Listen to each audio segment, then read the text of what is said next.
Graças a Deus. Quero saudar a igreja com a paz do Senhor Jesus, amém? Abra sua Bíblia, livro de Juízes. Vamos ler o capítulo de número 6. Livro de Juízes, capítulo de número 6. Quem está feliz, diga graças a Deus. Quem veio essa noite passear, diga amém. Olha o tecladista aqui. Se tivesse poder de segurar o tempo, não fazer isso. Me ajuda, Marquinhos. Esquece essa parte do culto. Quem veio adorar, diga amém. Ele entendeu isso. Deus abençoe os irmãos aqui de Cândido Mota. É um prazer. Eu estava com saudade, viu, pastor? Estava tentando dar certo, mas deu. Em nome de Jesus. Obrigado, viu, pastor? O pastor chamou do negão do óculos branco. Eu chamei de negão do cabelo liso, viu? Fazer uma progressiva também, viu, pastor? Você vai me receber aqui ou não? Irmãos, Deus abençoe. Que culto abençoado, irmãos. Meu Deus. Que presença de Deus verdadeira entre nós. Está comigo também essa noite, essa figura ilustre, né, que dispensa comentário, Marcos Magno. A Rogéria assim, que era de São Paulo. Em São Paulo, os paulistanos é meio ousado. Morava em Marília, agora está residindo em São Paulo. E vai embora já hoje, amanhã? Amanhã. Aí hoje ele vai me ajudar. Antes andava comigo, agora sabe esse pregador famoso lá de São Paulo. Aí hoje teve misericórdia de mim para me acompanhar. Deus abençoe. Obrigado, viu, Marcos? Você é um amigo, você é um irmão, viu? Deus te abençoe. Pastor, obrigado pela oportunidade, toda essa linda igreja. Se você puder ficar de pé comigo, eu te convido a ficar só por um momento.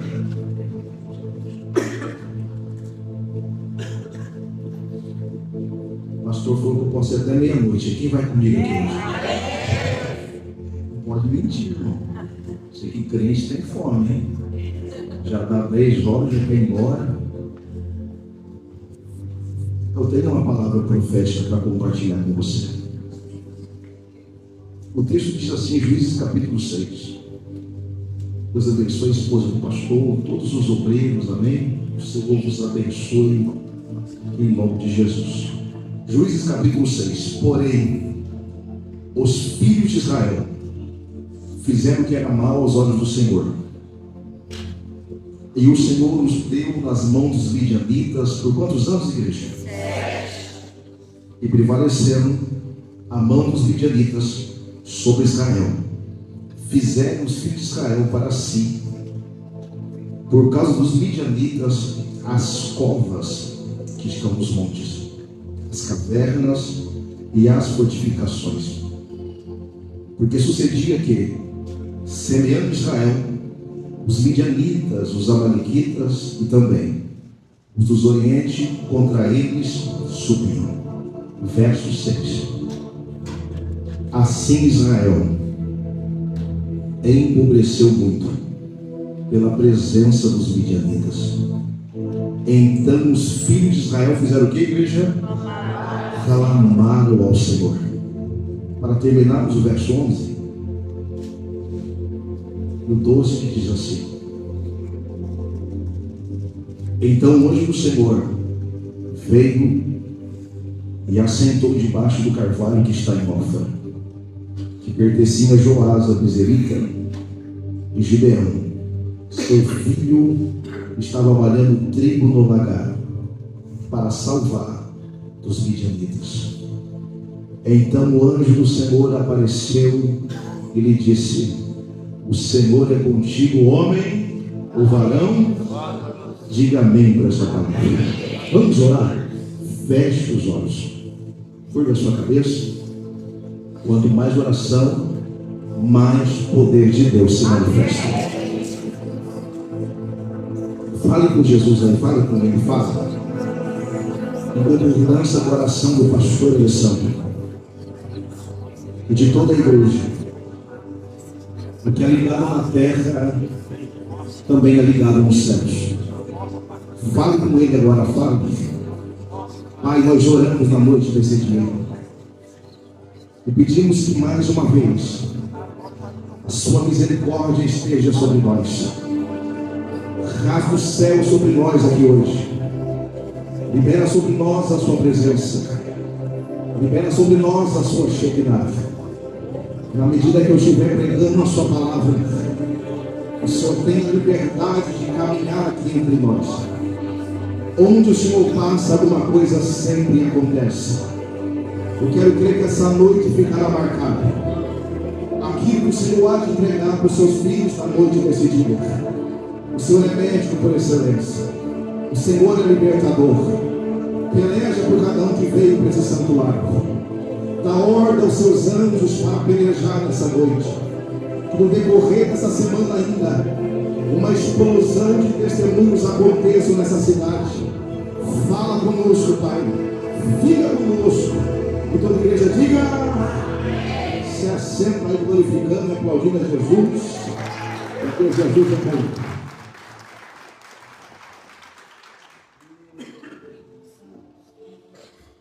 Meus amados e queridos irmãos, o livro de Juízes, que ora acabamos de ler, é o texto que o Senhor ministrou no meu coração para compartilhar contigo na noite desse dia.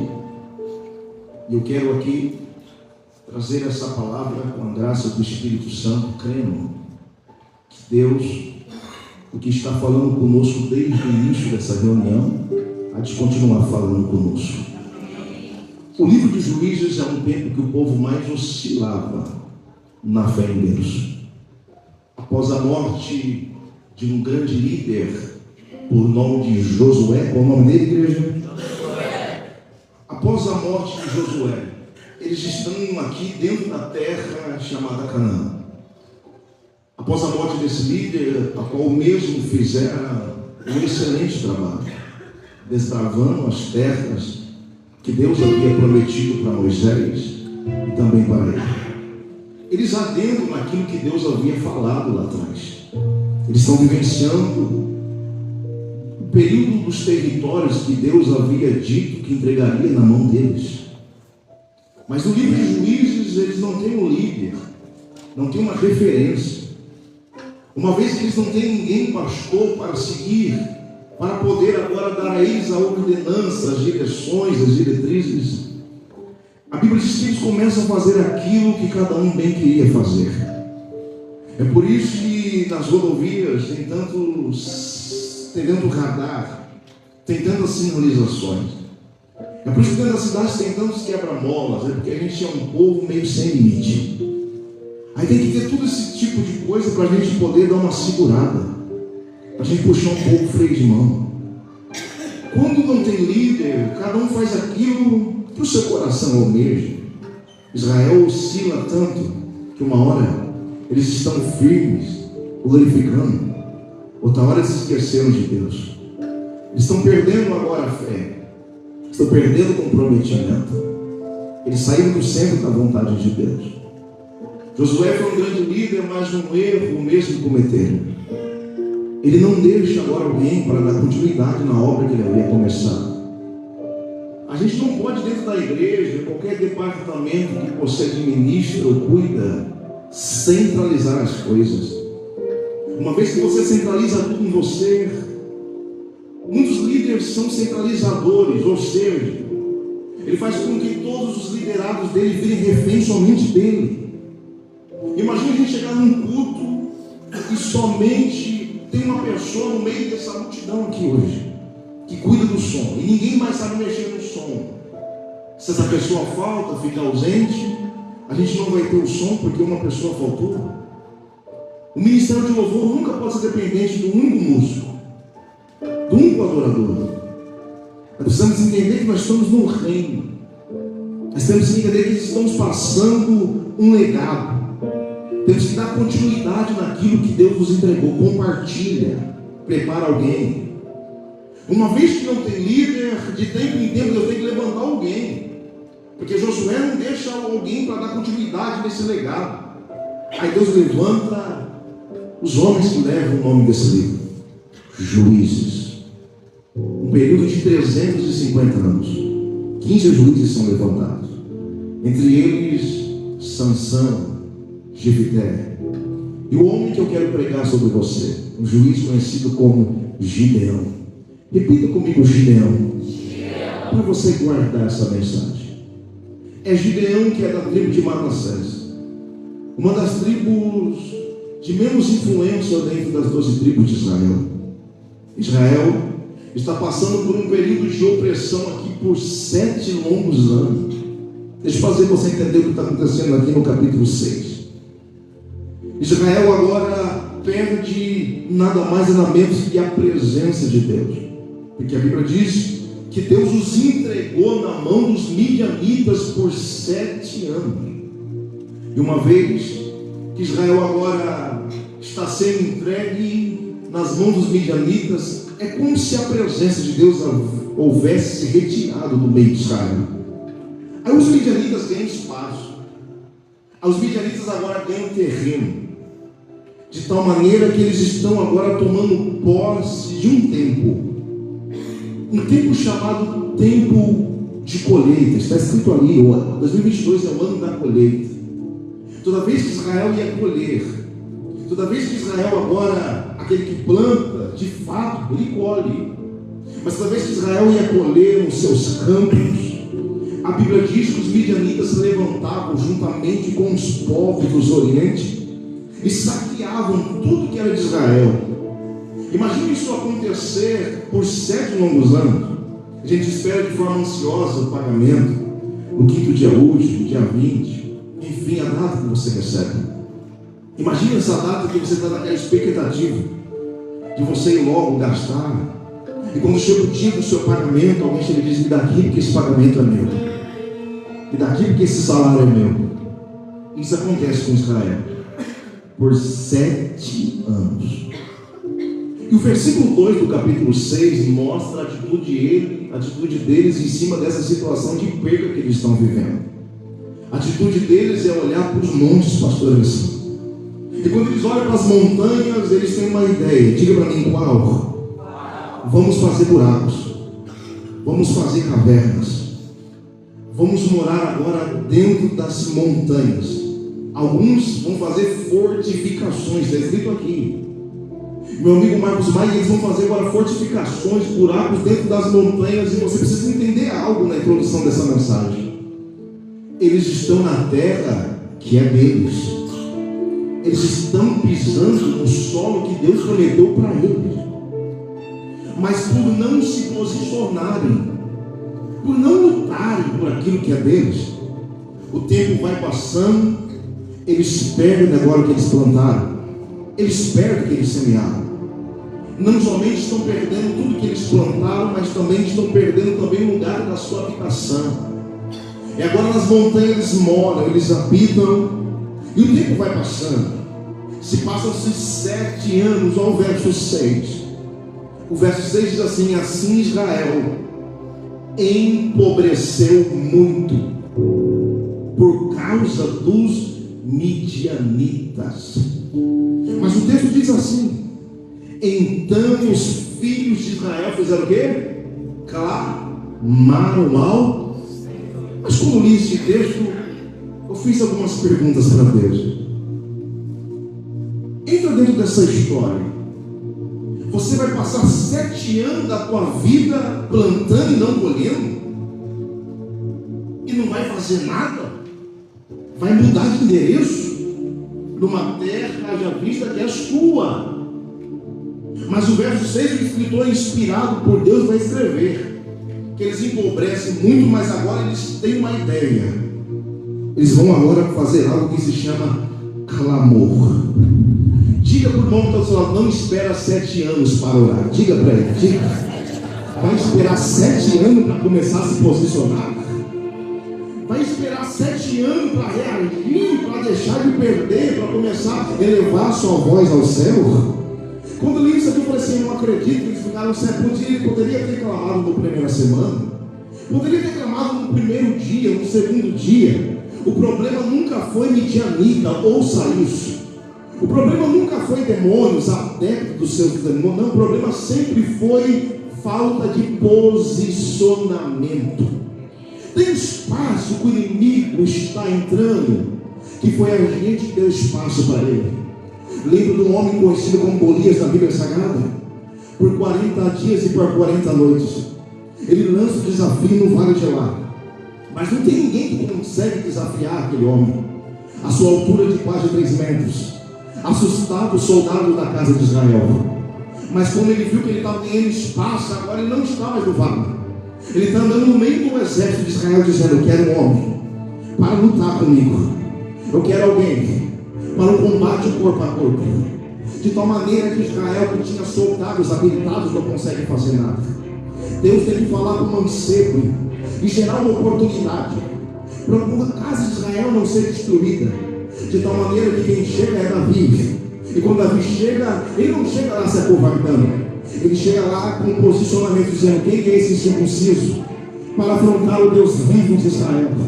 Eu entendo que as coisas mudam quando a gente se posicionar e clamar. Erga a mão direita, deixa eu liberar a primeira palavra profética.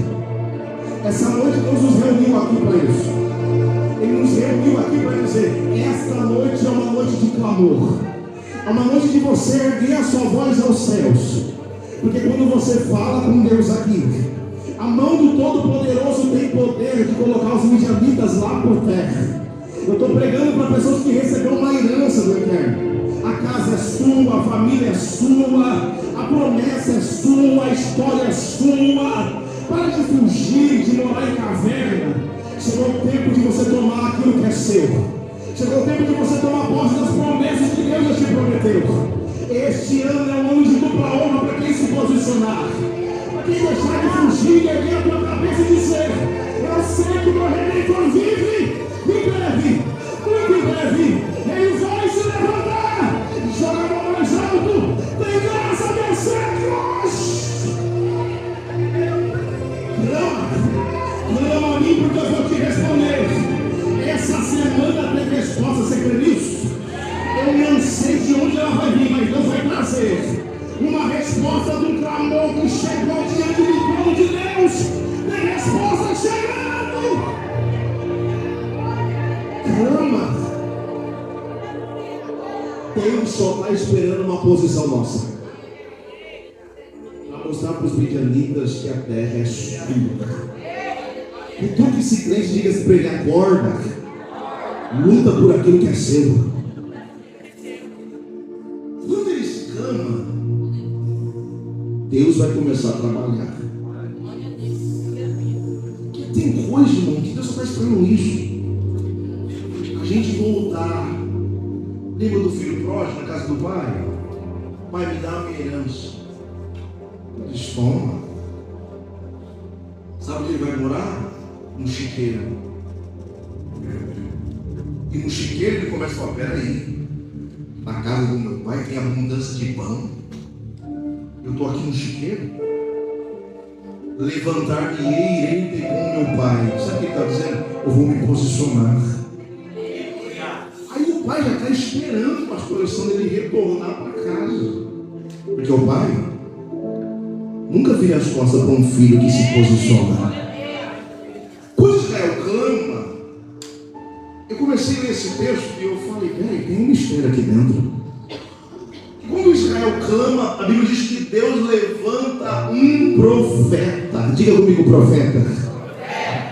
Fala com esse irmão bonito e cheiroso: tem profeta na casa. Diga para ele: diga, tem profeta na casa. Sabe aquele costume nosso? Eu vou correr atrás do irmão que entrega isso. A irmã canela de fogo. Não tem uma irmã lá, meu Deus, eu vou atrás dela. Tem culto que a gente entra num culto dizendo: Deus, fala comigo. Mas tem culto que a gente entra e se esquece que você é uma boca de Deus na terra. Tem culto que você chega aqui dentro desse santuário e fala: eu vou usar ele para profetizar para alguém. A gente tem um costume de chegar no culto, colocar o nosso corpo no banco e dizer: Deus, fala, vamos ver o que Deus vai falar hoje. A igreja tem o costume de jogar o culto no colo do pregador, do cantor da noite. Mas a igreja não é um pregador somente. A igreja é esse irmão bonito e cheiroso que está do seu lado aí. Ele é a igreja, ele é a noiva. É quando Deus levanta um profeta. Entenda, não veio do norte, não veio do sul. Estava lá no meio deles, um profeta. E quando Deus levanta um profeta, eu tenho glória a Deus por isso.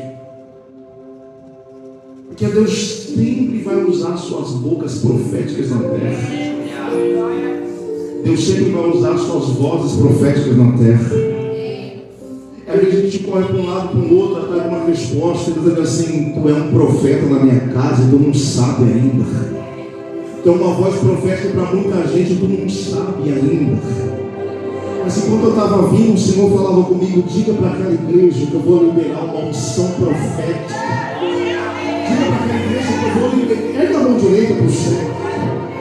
Porque essa noite o Senhor está dizendo: eu sou Deus para liberar uma unção profética sobre vocês aqui essa noite.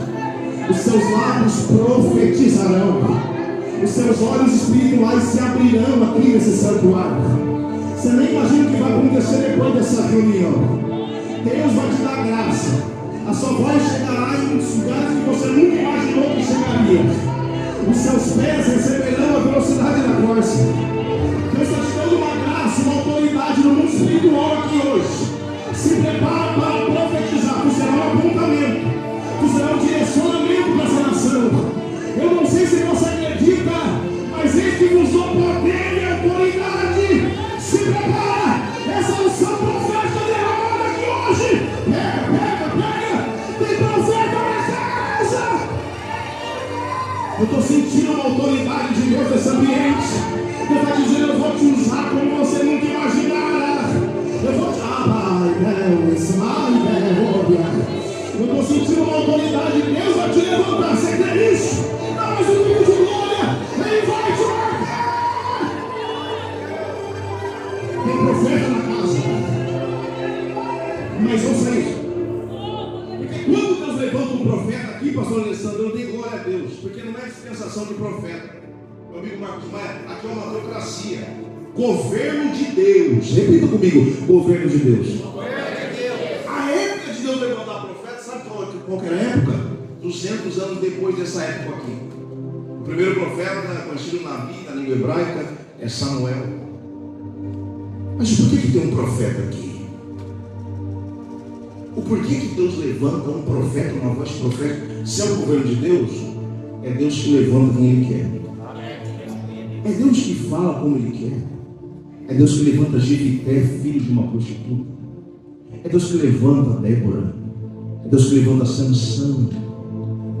É Deus que faz tudo aqui no livro de Juízes. Afinal, não tem líder, não tem teocracia. Mas por que tem um profeta aqui?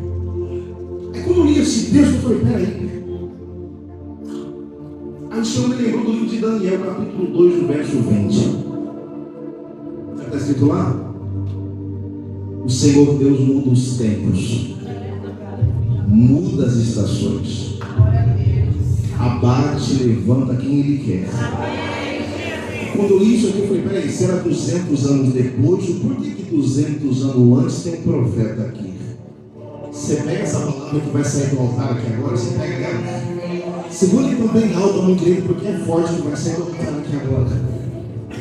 Se Deus levantou um profeta antes, é porque Deus está antecipando o tempo. Segura a mão bem alta, a mão direita, porque o Senhor diz assim para você nessa noite: eu estou antecipando o tempo de Deus na sua vida. Eu sou Deus que vou fazer as coisas acontecer num tempo chamado meu. Talvez duraria 6 anos, 10 anos, 3 anos, eu não sei quantos anos. Mas eu sei que dentro desse ano haverá uma surpresa para o seu coração. O Senhor está abreviando o tempo na noite desse dia. O Senhor está antecipando o tempo na noite desse dia. A salvação vai chegar antes. O milagre vai chegar antes. A cura do seu corpo vai chegar antes. O resgate da sua família vai chegar antes. Eu não sei o que vai acontecer com o outro, pastor Alessandro. Mas é o Deus que desce para dizer: eu vou antecipar a tua história. Se prepara.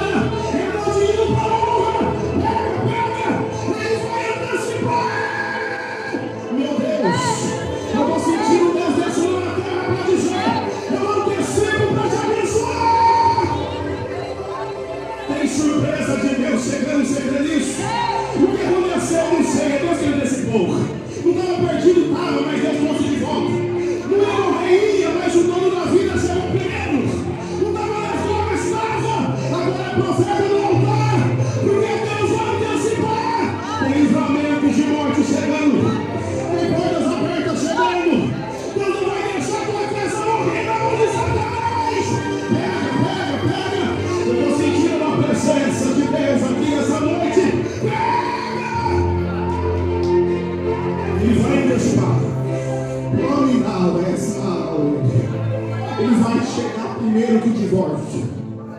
Ele vai chegar. Deus antecipa o tempo. Tudo porque tinha um povo que clamava. Diga para o seu irmão, é só clamar que as coisas acontecem. Quando aquele povo clama, Deus antecipa o tempo. E no ambiente da oração, o que vai acontecer? Mas que tem no verso 11. Deus manda um anjo descer lá na terra de Israel. Imagina um anjo descendo. Não, abre. Tem que ler isso aqui comigo. Abre aí, rapidinho. Juízes capítulo 6, leia isso comigo. Juízes capítulo 6. Olha aí o versículo de número 11.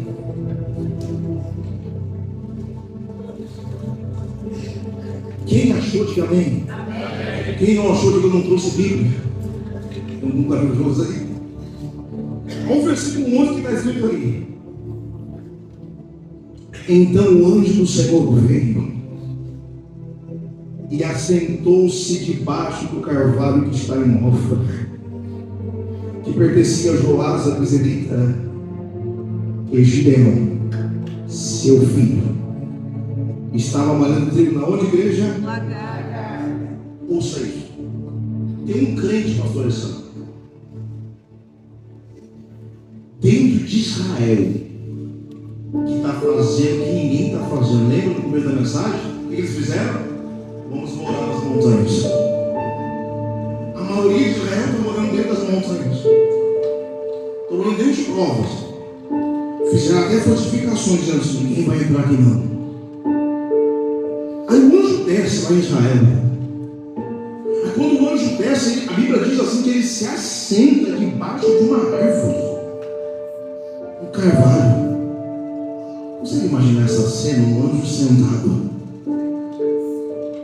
E o anjo está olhando para um crente, pastor, meu amigo Marco. Um crente dentro de um lagar. E a Bíblia diz que ele está malhando o quê?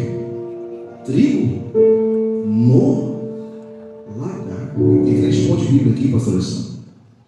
Quando o Gideão está malhando trigo no lagar, a época aqui é de trigo. E em Israel, quando dá um tipo de semente, não dá outra. Se é trigo, é trigo. Se é azeitona, se é vide, é uva. Mas a época aqui é de trigo. Trigo se malha no campo. Afinal, quando os midianitas subiam com seus cavalos, camelos, eles limpavam os campos. Os campos estão desertos. Os campos não tem nada. Aí Gideão vai pegar o trigo que ele conseguiu separar e resgatar e vai para um lugar chamado lagar. E lagar, para quem sabe ou não sabe, é lugar de se pisar em uvas. Onde se prensa a uva. E os homens vão pisando e o suco de uva é extraído. O vinho é extraído. É num lugar úmido, escuro, quase 2 metros por 2. Está lá Gideão, dentro desse lugar. Repara que o céu desce para a terra, porque um morador da terra chamou a atenção do céu. O anjo fica tão maravilhado que se assenta para ver essa cena. Diga para o seu irmão, que relato o anjo está passando de você para o céu. Diga para ele assim, o anjo está mandando lá em cima a seu respeito. Deus, o negócio está feio para esse camarada aqui. Aí a gente está lá registrando, dentro de um lagar, malhando trigo, enquanto todo mundo está morando em cova. Não tem espaço para isso. Não é um lugar inapropriado para isso. Afinal, é um lugar fechado, escuro, úmido. Mas ele está lá com um pouquinho de trigo que ele pegou e fazendo o que ninguém faz. É por isso que tem muita gente que não vai chegar onde muitos chegam. Porque a maioria prefere morar em covas. A maioria prefere cruzar os braços e deixar a preguiça, a acomodação tomar ele. Mas não é muita gente hoje não, mas eu acredito que em Cândido ainda tem alguns gideonitas que tem coragem de pegar um pouco de trigo, sem força, talvez sem expectativa, mas dizer: eu vou fazer alguma coisa para minha casa ficar de pé, eu vou fazer alguma coisa para minha família um dia chegar até aqui. Eles estão cegos por enquanto, eles não estão enxergando por enquanto espiritualmente, mas Deus me deu uma fé para malhar trigo, e graças a mim eles vão chegar na presença de Deus. De Deus trabalhando trigo no lagar. Olha o que Deus vai fazer lá em Israel. Como eles pensam que é época de trigo, ninguém vai no lagar. Não tem nenhum midianita que vai imaginar em sã consciência que tem um crente maluco dentro do lugar onde se pisa em uvas, fazendo o que ninguém faz, porque quando a gente quer, a gente faz. Quando a gente não quer, a gente dá desculpa. Mas essa noite não é noite de dar desculpa, é noite de você fazer o que você tem. Se é pouco os pães, se é pouco peixe, põe na mão dele. Se está sem força, vem mesmo sem força, porque aqui o espírito de fortaleza vai te tomar. Segura a tua mão direita lá em cima, vou liberar essa palavra. Nessa época de crise, Deus vai te dar estratégia. Nessa época que todo mundo está perdendo, está empobrecendo, o Senhor vai manter o trigo nas tuas mãos. Você não vai perder, não vai perecer. Assim diz o Senhor para essa casa: graças ao seu compromisso, a tua casa terá trigo, a sua casa terá mantimento, a tua casa receberá livramento através do seu sacrifício nesse lugar. O que eu faço, pregador? Vai malhando trigo. A porta está fechada, vai malhando trigo. A empresa não está indo, vai malhando trigo. O esposo não vem, vai malhando trigo. Porque a Bíblia diz que ele está malhando trigo para salvar os midianitas. Este ano é o ano do seu sacrifício ser recompensado pelos céus. Esse ano é o ano dos céus responder a sua oração. Vai ter uma resposta por aquilo que você faz no oculto, no silêncio, no esconderijo do Altíssimo. Malha trigo de Deus. Vai malhando trigo. Enquanto ele malha trigo, o anjo vai olhando para ele. O verso 12 diz assim: então o anjo do Senhor lhe apareceu. O anjo já estava lá sentadinho, mas não tinha aparecido. Não é porque você não está vendo que não tem nada acontecendo. O crente, ele anda pela fé, viu? Você chega num culto, mas não tem nada acontecendo, mas no mundo espiritual tem vitória que já vai ser liberada para a sua vida, tem livramento de morte que já chegou, tem papéis que estão sendo assinados. Você nem imagina o que está acontecendo aqui essa noite. Tem hora que Deus ele fica em oculto, mas tem hora que ele aparece. E a Bíblia diz: então o anjo do Senhor apareceu. E quando o anjo aparece, ele fala: o Senhor é contigo, varão. Imagine essa cena. Um anjo fala com você. O anjo fala assim: o Deus longínquo da terra, Ele é contigo, varão valoroso, valor. Irmão, eu ficaria tão feliz. Eu daria glória, eu daria aleluia. Eu falaria em línguas estranhas. Mas eu quero que você abra a Bíblia para você acompanhar algo comigo aí. No verso 13. Imagine Deus mandar um anjo. Então o anjo do Senhor apareceu e lhe disse: o Senhor é contigo, varão valoroso. Olha o versículo 13. Lê aí. Está no telão ali, tá? Mas Gideão respondeu o que, igreja? Respondeu o quê? Olha a reclamação aí começando. Ai, Senhor meu, se o Senhor é conosco, por que tudo isso nos sobreveio? E que é feito de todas as suas maravilhas que nossos pais nos contaram, dizendo: não nos fez o Senhor subir do Egito, porém agora o Senhor nos desamparou e nos deu na mão dos... Olha para mim aqui. Imagina o anjo falando com você, que Deus é com você, que você é um varão valoroso. Isso é uma aleluia. Você vai virar para o anjo e vai começar a chorar. choramingar? Fala para esse irmão, para de chorar, rapaz. Para de ficar reclamando. Não, tudo que irmão não tem, mas Marília tem. Sabe aqueles dentes que faz campeonato de luta? Campeonato de prova? Não, se eu descontar a minha prova, não, deixa eu contar a minha primeira. Meu esposo me bate, eu fico no cativeiro. Faz 3 anos que eu não como uma saia. Só tem que cozinhar para ele. Sabe que aqueles dentes só reclamam? Não tem crente que é tão chato, que não tem, né? Marília tem. Mas crente que é tão chato que nem um anjo suporta. É sério. Porque o versículo 13, Gideão está dando uma lista de reclamação. Deus desceu para falar com o camarada: eu sou contigo, varão valoroso. Eu sou contigo. Aí o camarada abre a boca e diz: ai, Senhor. Então você está perdendo tempo. Porque o Senhor não quer saber das nossas reclamações. Ele diz assim: eu desci porque eu te achei nessa terra. Você está aqui hoje não é porque Deus não tinha ninguém para escolher. Eu sei que na minha família e na tua tem pessoas mais preparadas do que a gente. Mas vai entender algo chamado escolha de Deus na terra. Vai entender quando Deus chama alguém para exercer uma função de honra na terra. O meu Deus, o seu Deus, Ele chama quem Ele quer. Escolhe como quer. Levanta na hora que quer. Usa para pregar, para cantar, para dar empresa, para abençoar quem Ele quer. Deus não errou quando Ele te escolheu. Deus não sofre de amnésia. Ou muito menos erra na tua escolha. Moisés, eu quero você, mas leva normal, não quero o senhor não. Eu quero você, Moisés. Uma vez que você está escolhido, não adianta reclamar, murmurar, dar desculpa. Uma vez escolhido, está chamado.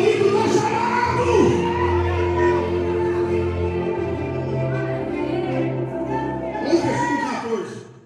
Lê o versículo 14 para você ver que o anjo não está nem suportando o Gideão. Diga para o seu irmão, para de ser chato. Olha o que está escrito aí. Gideão está reclamando. Então o Senhor olhou para ele e disse o quê? Vai nessa tua força. Amém. Muitas vezes assim, chega, Gideão, vai nessa tua força. Sabe quando você corta a pessoa? Você tá bom, glória a Deus. Vai nessa tua força, Deus abençoe. Que tem uns crentes, irmão, que é tão dodói.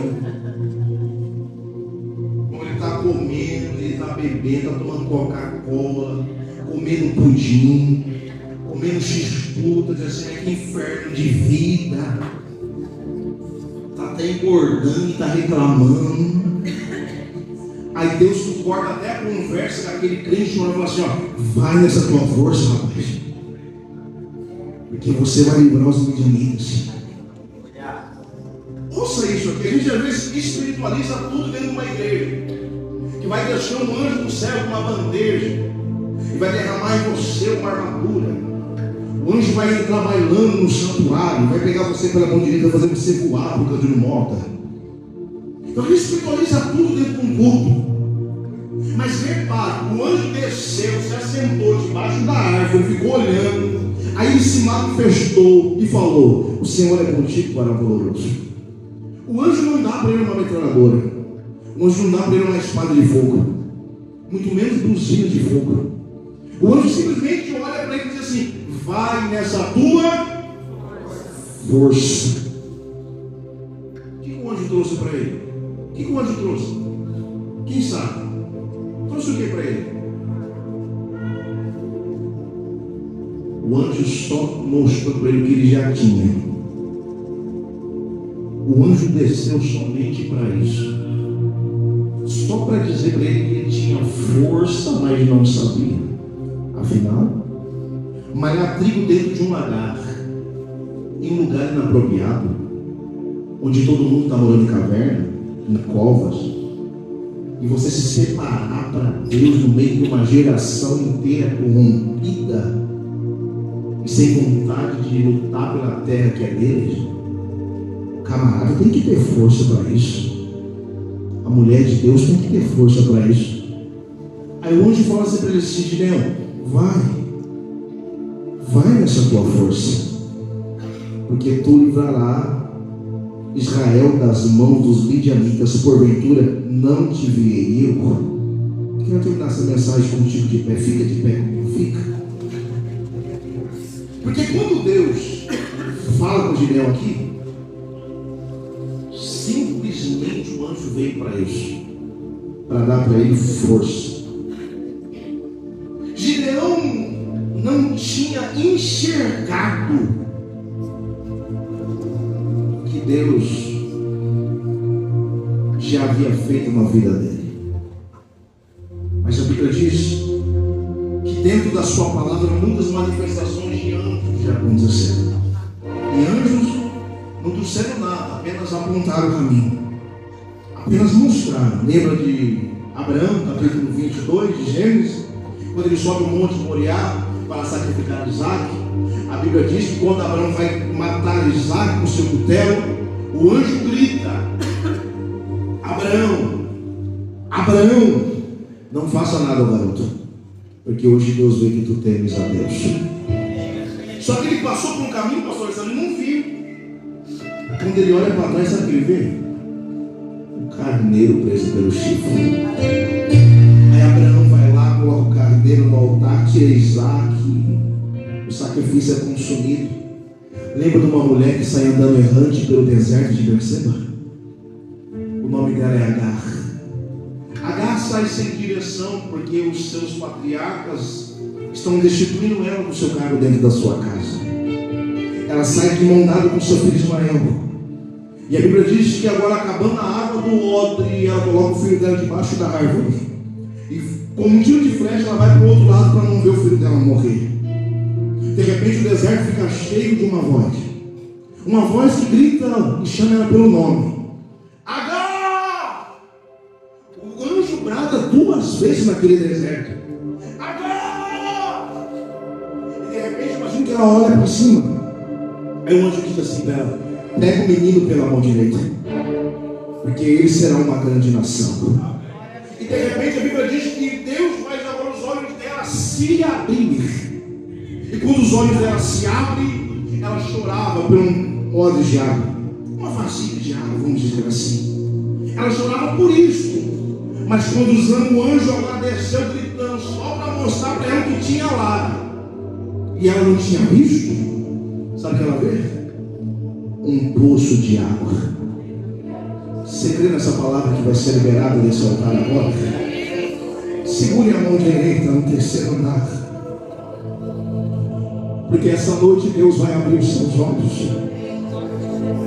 O anjo desce nessa noite só para te mostrar o que você não está vendo. Eu sinto uma presença sobrenatural nessa noite. Os seus olhos serão abertos para contemplar o caminho que Deus está te levando. Você não percebeu ainda, mas já passou do meio do ano, e cheio de luta, contratempos, ventos contrários, desilusões, decepções. Você continua com essa mão levantada na terça-feira, dizendo: eu vou mais um pouquinho, eu vou aumentar mais um pouquinho. A vontade de parar está grande, mas tem força que a gente não sabe. Mas ele já liberou, pastor Alessandro. Tem força que não é de nós, vem do céu. A gente pode todas as coisas daquele que nos fortalece. Você vai chegar do outro lado. O anjo desce só para dizer essa noite: já está indo, já está dentro de você. E devolve em você a força, a graça, a esperança. Eu estou sentindo a graça de Deus aqui hoje. Hoje, Ele não vai trazer um carro de fogo, Ele não vai trazer anjos de guerra. Hoje, a convicção da sua alma é que a força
Eu vim aqui essa noite liberar essa palavra.